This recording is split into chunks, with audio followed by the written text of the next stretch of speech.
एक सपना है देश का, एक संकल्प है देश का। हम सब ने मिलकर विकसित भारत बनाना है और इसमें मुंबई की बहुत बड़ी भूमिका है। साथियों, अब मुंबई के लोग रफ्तार की कीमत सबसे ज्यादा समझते हैं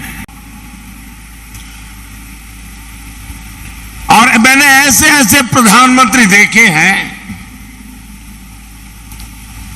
और मैं आप सबको कहूंगा, मुंबई वालों को, कि YouTube पर जाकर के लाल किले से अब तक कौन प्रधानमंत्री क्या बोले हैं सारा अवेलेबल है। आप हैरान हो जाएंगे। एक वो भी वक्त था जब देश के प्रधानमंत्री लाल किले से हम भारतीयों को आलसी कहकर पुकारते थे।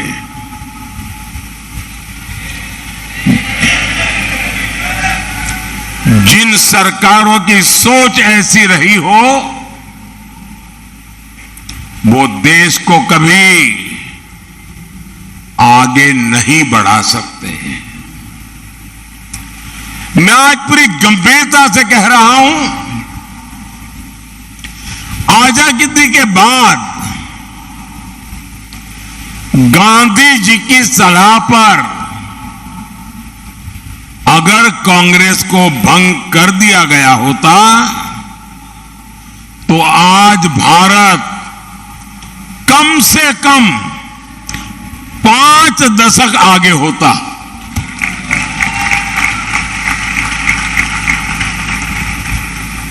आजादी के बाद भारत की सभी व्यवस्थाओं का जो कांग्रेसीकरण हुआ, उसने देश के 5 दशक बर्बाद किए हैं। साथियों, देश आजाद हुआ तो भारत दुनिया की 6ठी बड़ी अर्थव्यवस्था था। हम दुनिया में नंबर 6 पर थे और 2014 में जब कांग्रेस गई और हमें जब सत्ता सुपुर्द की, तब देश की अर्थव्यवस्था 6 नंबर से 11 नंबर पहुंच गई थी। ये इन्होंने काम करके गए हैं और जब से आपने इस सेवक को काम दिया, 10 साल में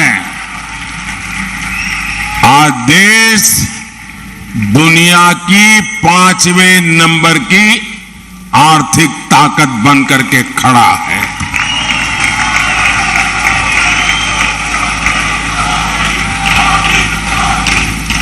आज भारत में, मुंबई में रिकॉर्ड इन्वेस्टमेंट आ रहा है और मेरी गारंटी है कि कुछ ही सालों में जब मैं आपके बीच आऊंगा तो हम दुनिया की तीसरी बड़ी आर्थिक ताकत बन चुके होंगे।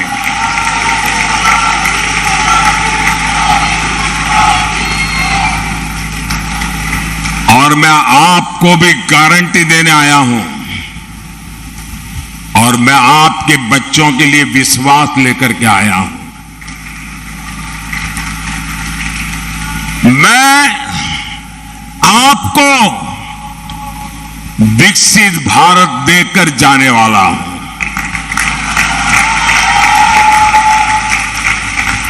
और इसलिए मोदी 24/7 फॉर 2047 के मंत्र के साथ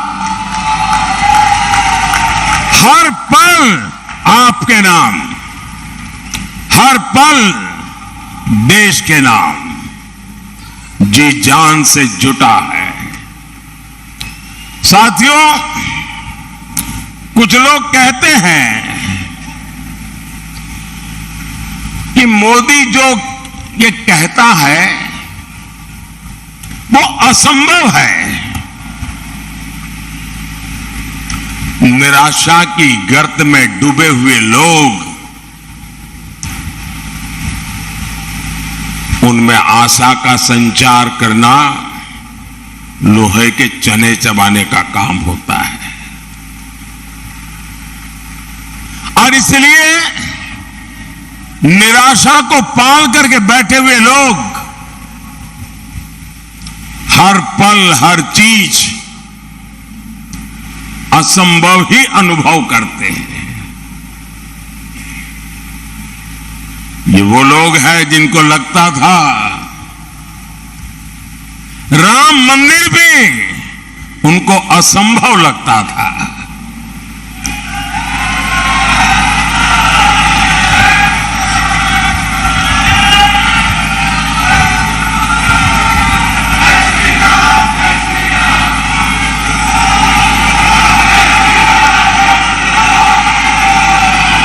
साथियों, दुनिया को कभी न कभी इस बात को स्वीकार करना पड़ेगा कि भारत भूमि में रहने वाले लोग अपने विचारों के इतने पक्के थे, अपने इरादों के इतने पक्के थे कि एक सपना लेकर के 500 साल तक लड़ते रहे।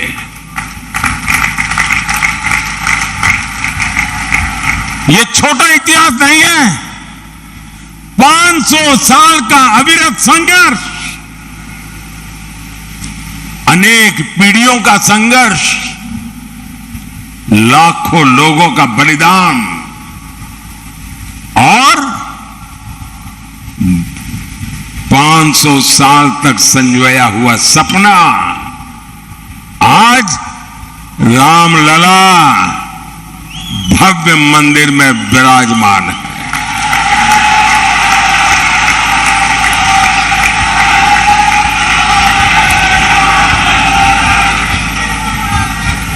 ये निराशा की गर्त में डूबे हुए वो लोग हैं जिनको आर्टिकल 370 का हटना भी असंभव लगता था। आज हमारी आंखों के सामने आर्टिकल 370 की जो दीवार थी ना, उस दीवार को मैंने कब्रिस्तान में गाड़ दिया है।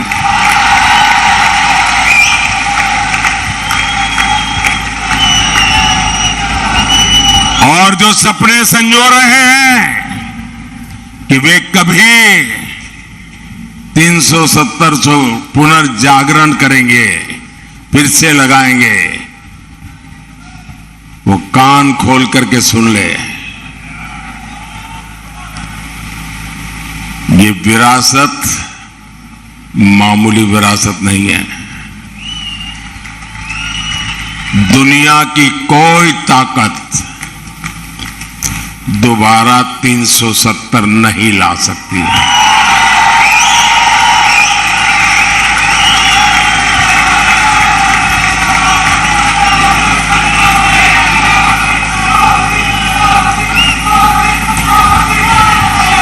साथियों, हमारा देश दशकों तक सीरियल बम धमाकों से लहूलुहान होता रहा। आतंकी हमलों से मां भारती का सीना चीर दिया जाता था। मुंबई जैसे हमारे शहर थर्राते रहते थे। एक ही गूंज सुनाई देती थी कि कहीं कोई लावारिस चीज दिखाई दे तो पुलिस को जानकारी देना। एयरपोर्ट जाओ, स्टेशन पर जाओ, हर जगह पे लिखा रहता है लावारिस को हाथ पर लगाना, लावारिस से चौकन्ना रहना। 10 साल हो गए, सुना है क्या? सब बंद हो गया कि नहीं होगा? ये इनको असंभव लगता था। और अभी राज बता रहे थे 3 तलाक, देश की संसद ने 3 तलाक को ही तलाक तलाक तलाक कह दिया।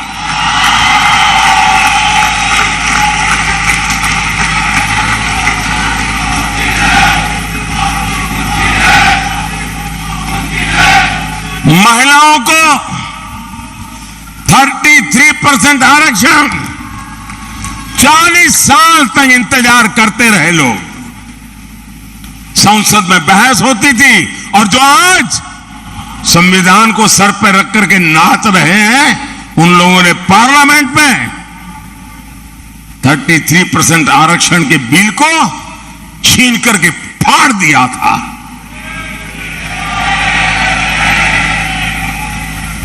इन सब की छाती पे बैठ करके आरक्षण हुआ कि नहीं हुआ?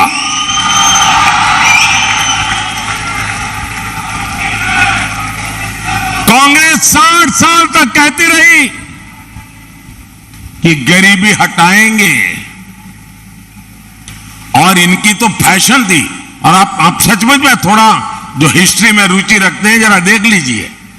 आप लाल किले से इन प्रधानमंत्रियों के भाषण सुनेंगे और इन परिवार के सभी प्रधानमंत्रियों के भाषण सुनेंगे, तो उनके 20-25 मिनट के भाषण में 10 मिनट वो गरीबी पर बोलते थे।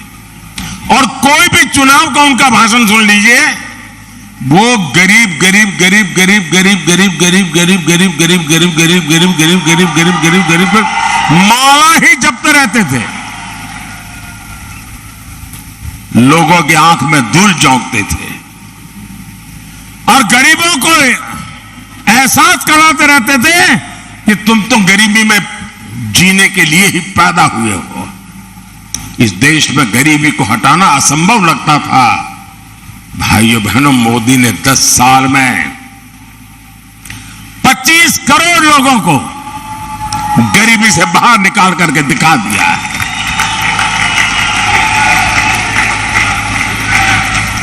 जो असंभव लगता था वो संभव हुआ कि नहीं हुआ?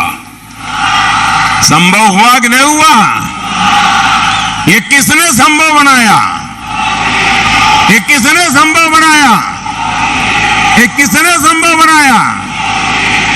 कौन सी ताकत है जिसने ये किया है? ये कौन सी ताकत है? मोदी नहीं, ये आपके वोट की ताकत है ना, इसके कारण हुआ। ये आपके वोट का सामर्थ्य है। और इसलिए मैं, जो अपने बच्चों का उज्जवल भविष्य चाहते हैं, जो शांति और सुरक्षा चाहते हैं, जो विकास के अनगिनत अवसर चाहते हैं, जो भारत को विश्व में माथा ऊंचा करके जीने वाला देश के रूप में देखना चाहते हैं, ऐसे हर नागरिक को कहता हूं, जरा घर से बाहर निकलिए और अपने वोट का उपयोग कीजिए।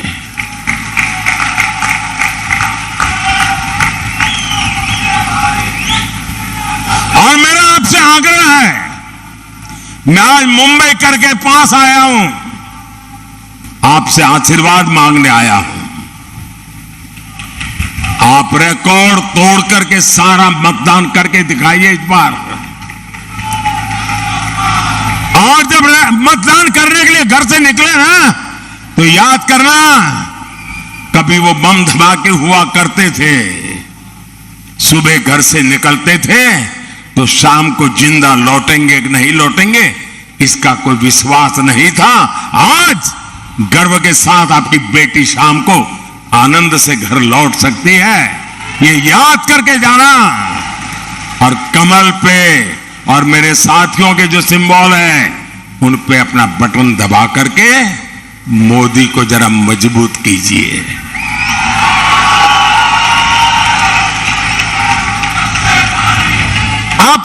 वोट राष्ट्र हित में बड़े फैसलों का आधार बना है और इसलिए एक एक वोट जरूरी है।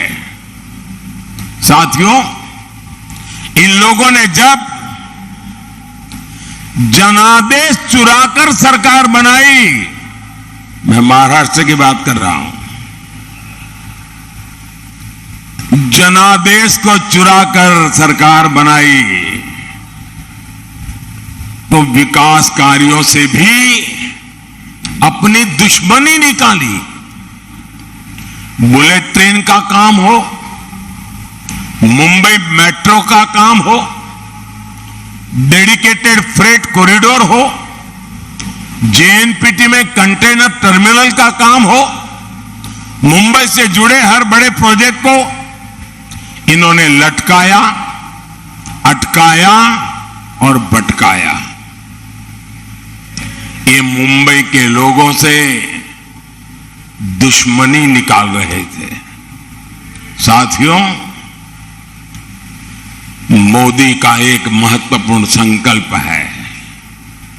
मोदी मुंबई को उसका हक लौटाने के लिए आया है।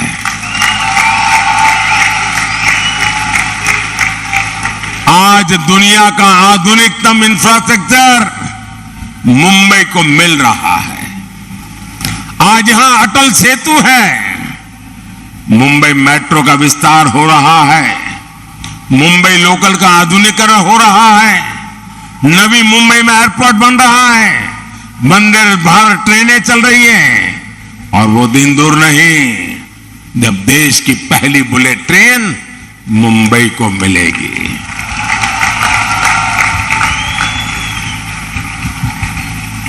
साथियों, आगे बढ़ते हुए भारत में एनडीए गठबंधन रोजगार के नए नए सेक्टर्स बना रहा है। पिछले 10 साल में भारत में 1.25 लाख से ज्यादा नए स्टार्टअप बने हैं। 8,000 से अधिक स्टार्टअप्स तो अकेले हमारी मुंबई में है। बीते 10 सालों में भारत मोबाइल मैन्युफैक्चरिंग में दुनिया का दूसरा सबसे बड़ा देश बना है जी। हम कभी मोबाइल फोन इंपोर्ट करते थे, आज हम मोबाइल फोन एक्सपोर्ट कर रहे हैं जी। टेक्नोलॉजी से लेकर टेक्सटाइल तक, टैलेंट से लेकर टूरिज्म तक, स्पेस से लेकर स्पोर्ट्स तक, आने वाले 5 सालों में नौजवानों के लिए असीम अवसरों से भरा भारत दुनिया की नजरों में एक बहुत बड़ी आशा का कारण, विश्वास का कारण बना हुआ है और इसका बहुत बड़ा फायदा मुंबई के युवाओं को होगा, मुंबई के प्रोफेशनल्स को होगा। हमारी सरकार मातृभाषा में पढ़ाई को भी बहुत महत्व दे रही है। नई नेशनल एजुकेशन पॉलिसी के तहत अब मराठी में भी मेडिकल और इंजीनियरिंग की पढ़ाई संभव होगी। मैंने सुप्रीम कोर्ट से कहा था, मैंने कम से कम आप जजमेंट का ऑपरेटिव पार्ट होता है वो तो उस क्लाइंट की भाषा में दो। ये क्या अंग्रेजी का झंडा लेके घूम रहे हो तुम लोग। और आज सुप्रीम कोर्ट से अगर कोई मराठी भाषी व्यक्ति का केस चल रहा है और उसको जजमेंट का ऑपरेटिव पार्ट मराठी में चाहिए तो मिलना तय हो चुका है। दोस्तों, भाई और बहनों, शहरी मिडिल क्लास हो या फिर शहरी गरीब, ईज ऑफ लिविंग ये मोदी की प्राथमिकता है। जो झुग्गियों में रहता है उसको भी आज पक्के घर का भरोसा मिला है। सबके घर का सपना पूरा हो, इसके लिए मोदी सरकार हजारों करोड़ की मदद दे रही है। आज महाराष्ट्र के 45,000 से ज्यादा रियल एस्टेट प्रोजेक्ट्स रेरा कानून के दायरे में आए हैं। मतलब इन्वेस्टर के लिए विश्वास का पक्का व्यवस्था मिली है। अकेले महाराष्ट्र में ही है 17,000 से ज्यादा इन्वेस्टर्स की शिकायतों का निवारण हुआ है। साथियों, क्वालिटी हेल्थ केयर और सस्ता हेल्थ केयर, यह हमारा फोकस है। और अब तो मोदी ने तय किया है, आप जो बेटे बेटी कमाते हैं ना, आज हर घर में बुजुर्ग होते ही हैं। माता पिता, दादा दादी, चाचा चाची, नाना नानी, और 70 साल के बाद छोटी मोटी कोई न कोई बीमारी तो होती ही होती है। अब जो बेटा बेटी मेहनत करके कमाते हैं, उनके सामने चिंता रहती है, वो मां बाप को संभालने के लिए तैयार है। लेकिन एक तरफ अगर बीमारी आ गई तो चिंता रहती है कि रोजमर्रा की जिंदगी कैसे गुजारेंगे और बच्चों की आशा अपेक्षाओं का क्या। हर कमाने वाले बेटे बेटी को चिंता रहती है। मोदी ने तय किया, जो 70 साल से ऊपर है, अब उनके बीमारी में उनके इलाज की चिंता उनके बेटी बेटी पर नहीं रहेगी। ये जिम्मा मोदी संभालेगा।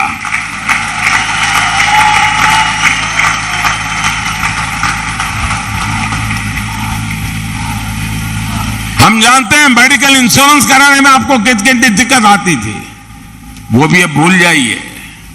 अब मोदी आपके बुजुर्ग माता पिता का अस्पताल में इलाज कराएगा, और वो भी मुफ्त। भाई और बहनों, 10 साल पहले तक सामान्य गरीब और मिडिल क्लास के लिए बैंक लोन सपना होता था। आज बिना गारंटी का लोन मिल रहा है। पहले फुटपाथ पर रेहड़ी पर काम करने वालों को बैंक के दरवाजे तक जाने की हिम्मत नहीं थी। जिनको कोई नहीं पूछता था, मोदी उनको पूजता है। और मैं हमारे शिंदे जी वगैरह का आभार व्यक्त करता हूं कि 1 आध साल पहले मुझे यहां बुलाया था और करीब 1 लाख रेहड़ी पट्टी वाले भाई बहन इकट्ठे हुए थे और उनको हजारों करोड़ रुपए बैंक से लोन मिला था। उनकी पूरी जिंदगी बदल गई। वरना पहले क्या था, रेहड़ी पटरी वालों को साहूकार के प्याज से बहुत महंगे ब्याज में पैसे लेते थे और कारोबार में से ज्यादा पैसा ब्याज में चला जाता था। आज उनको बैंक से लोन मिलता है। और गारंटी कौन देता है? गारंटी मोदी देता है। बिना गारंटी पैसे मिलता है। और ये मेरे रेहड़ी पटने वाले भाई बहन पाई पाई समय पर चुकता करते हैं, बैंकों पर कोई बोझ नहीं होने देते हैं। साथियों, मोदी के पास 10 साल का रिपोर्ट कार्ड है और 25 साल का रोड मैप भी है। और दूसरी तरफ इंडी गठबंधन वालों के पास क्या है? जितने लोग उतनी बातें, जितने दल उतनी घोषणाएं, और जितने दल उतने प्रधानमंत्री। कांग्रेस के माओवादी मैनिफेस्टो में जितनी घोषणाएं हैं, अगर उनका हिसाब लगाएं तो देश दिवालिया हो जाएगा। इनकी नजर हमारे मंदिरों के सोने पर है। इनकी नजर महिलाओं के मंगलसूत्र पर है। इन लोगों ने 50% इनहेरिटेंस टैक्स का आइडिया फ्लोट किया है, यानी आप अपने बच्चों को अपनी विरासत नहीं दे पाएंगे। आपने कितनी मेहनत करके कितना ही कमाया हो, इकट्ठा किया हो, आधा ये सरकार छीन लेना चाहती है, आपको बच्चों को नहीं देने देगी। ये आपकी प्रॉपर्टी का एक्सरे करके अपने वोट बैंक को, जो वोट जिहाद करते हैं ना, उनको देने के लिए वो निर्णय कर चुके हैं। साथियों, ये इनके इरादे बड़े खतरनाक हैं। कांग्रेस के लिए ये अस्तित्व बचाने की लड़ाई है, वो किसी भी हद तक जा सकती है। साथियों, मुंबई तो भारत का इकोनॉमिक पावर हाउस है। आप देखिए 10 साल पहले शेयर बाजार कहां था और आज कहां है। आज देश के लाखों लाख छोटे छोटे निवेशक बाजार से जुड़े हैं। दुनिया के 4th लार्जेस्ट स्टॉक मार्केट पर देश दुनिया का भरोसा बढ़ता जा रहा है। इंडिया गाड़ी वाले जो साजिश से रच रहे हैं, उसका एक मकसद इस भरोसे को भी तोड़ना है। मैं आपको सावधान कर रहा हूं, कांग्रेस और इंडिया गाड़ी की माओवादी इकोनॉमिक्स मुंबई के पहिए ही जाम कर देगी। दोस्तों, मैं कल्पना करता हूं कि इनकी सोच देश के लिए कितनी बड़ी भयंकर आर्थिक स्थिति पैदा कर सकती है। साथियों, मुंबई चैत्य भूमि से प्रेरणा पाती है। ये भी हमारी सरकार है जिसने चैत्य भूमि सहित देश दुनिया में बाबा साहब के पंच तीर्थ विकसित किए हैं। साथियों, शिव तीर्थ की इस भूमि में यहां कभी बाबा साहब ठाकरे और वीर सावरकर की हुंकार गूंजी थी, लेकिन आज विश्वासघाती अगाड़ी को देखकर उनकी आत्मा को कितना दुख होता होगा। ये नकली शिवसेना वाले, इन्होंने बाबा साहब को धोखा दिया, इन्होंने शिव सैनिकों के बलिदान को धोखा दिया। सत्ता के लिए ये राम मंदिर को गाली देने वालों के साथ चले गए। सत्ता के लिए ये मुंबई हमले के बाद पार्टी कर रहे लोगों के साथ चले गए। जो कांग्रेस दिन रात वीर सावरकर को गालियां देती है, आज उसकी गोद में बैठे हैं। और मैं एनसीपी के नेता को चुनौती देता हूं, आप राहुल से बयान करवाइए कि वो जीवन में कभी भी वीर सावरकर का अपमान नहीं करेगा। जरा एक बयान करवा दीजिए। अभी उन्होंने चुनाव के लिए चुप करवाए, ताला मारा है उसको, लेकिन जरा बुलवा दीजिए एक बार कि मैं जीवन भर वीर सावरकर के खिलाफ एक शब्द नहीं बोलूंगा। जरा एक बार बुलवा लीजिए उनको। वो नहीं कर सकते क्योंकि उनको पता है चुनाव खत्म होते ही फिर से वीर सावरकर को गालियां देना शुरू करने वाले हैं। साथियों, महाराष्ट्र की मिट्टी के साथ धोखा करने वाले लोग, महाराष्ट्र की गौरव को ठेस पहुंचाने वाले लोग, साथियों, वो भी एक वक्त था कभी शिवसेना की पहचान यहां घुसपैठियों के खिलाफ खड़े होने की थी।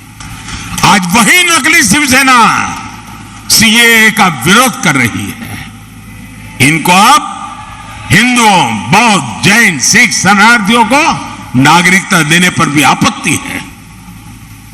हिंदुस्तान में ऐसा हृदय परिवर्तन किसी पार्टी का नहीं हुआ जैसा अभी की नकली शिवसेना का हुआ है।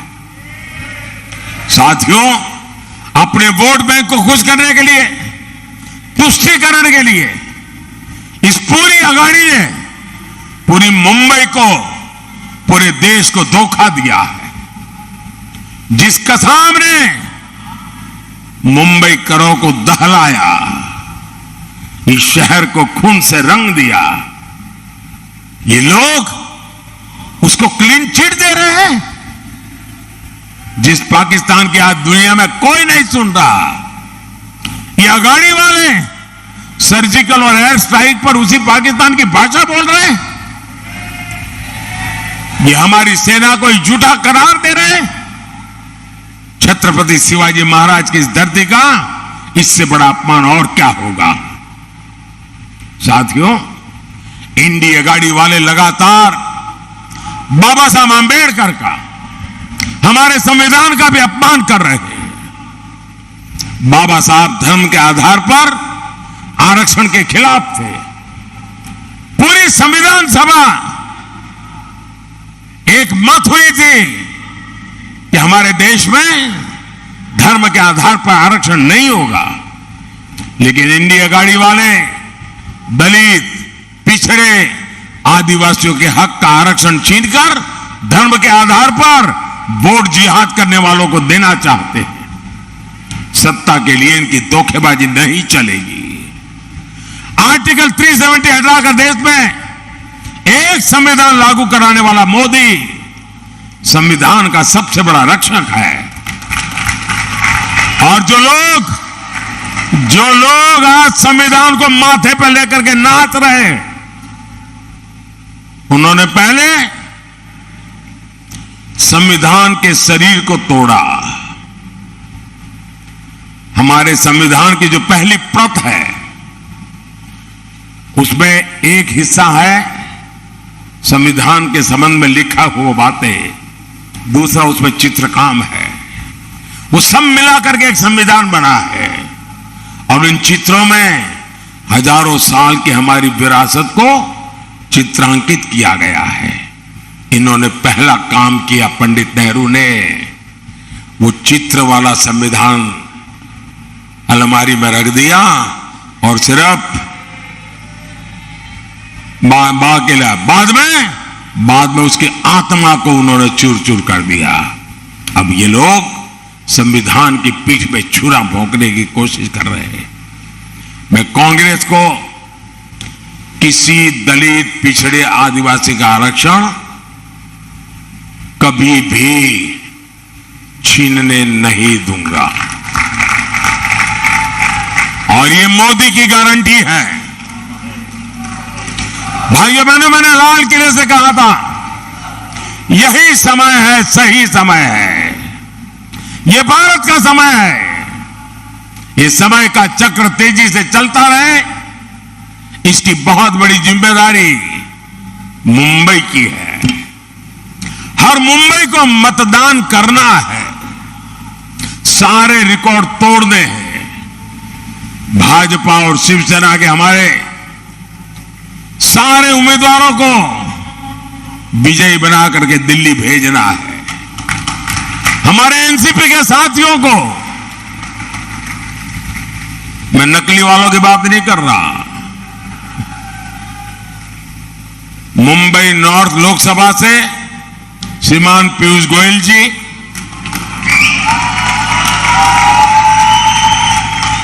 मुंबई नॉर्थ वेस्ट लोकसभा से रविंद्र वायकर जी, मुंबई नॉर्थ ईस्ट लोकसभा से मिहिर कोटेचा जी, मुंबई नॉर्थ सेंट्रल से उज्जवल निगम जी, मुंबई साउथ सेंट्रल से राहुल सोयवाले जी, मुंबई साउथ लोकसभा से श्रीमती यामिनी यादव जी। इन सभी के पक्ष में 20 मई को ज्यादा से ज्यादा मतदान करना है। और जब आपको वोट देंगे ना आप इनको, वो वोट सीधा का सीधा मोदी के खाते में जाएगा।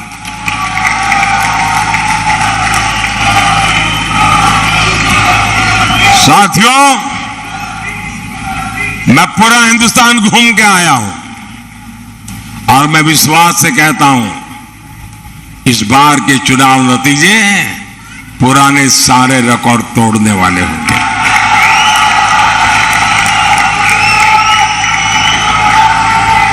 भारत एक बहुत बड़ी शक्ति के रूप में उभरेगा। 4 जून, और इसलिए साथियों, आप सबका सक्रिय सहयोग। मेरे साथ बोलिए, भारत माता की, भारत माता की, भारत माता की। बहुत बहुत धन्यवाद।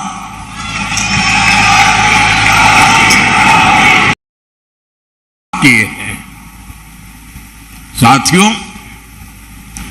देश आजाद हुआ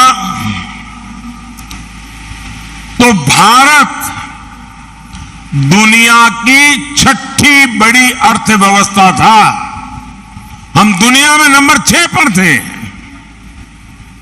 और 2014 में जब कांग्रेस गई और हमें जब सत्ता सुपुर्द की, तब देश की अर्थव्यवस्था 6 नंबर से 11 नंबर पहुंच गई थी। ये इन्होंने काम करके गए हैं। और जब से आपने इस सेवक को काम दिया, 10 साल में आज देश दुनिया की 5वें नंबर की आर्थिक ताकत बनकर के खड़ा है।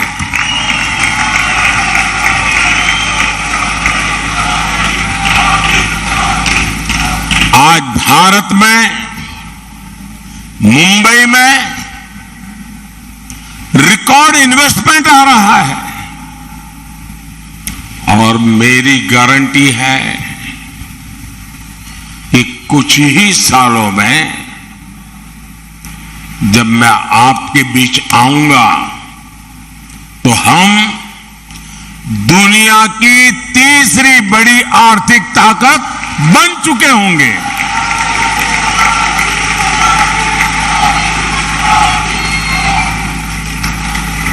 और मैं आपको भी गारंटी देने आया हूं, और मैं आपके बच्चों के लिए विश्वास लेकर के आया हूं। मैं आपको विकसित भारत देकर जाने वाला हूं।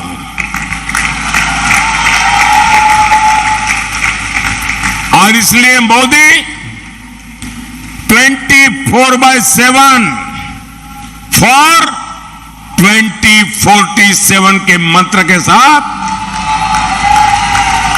हर पल आपके नाम, हर पल देश के नाम जी जान से जुटा है। साथियों, कुछ लोग कहते हैं कि मोदी जो ये कहता है वो असंभव है।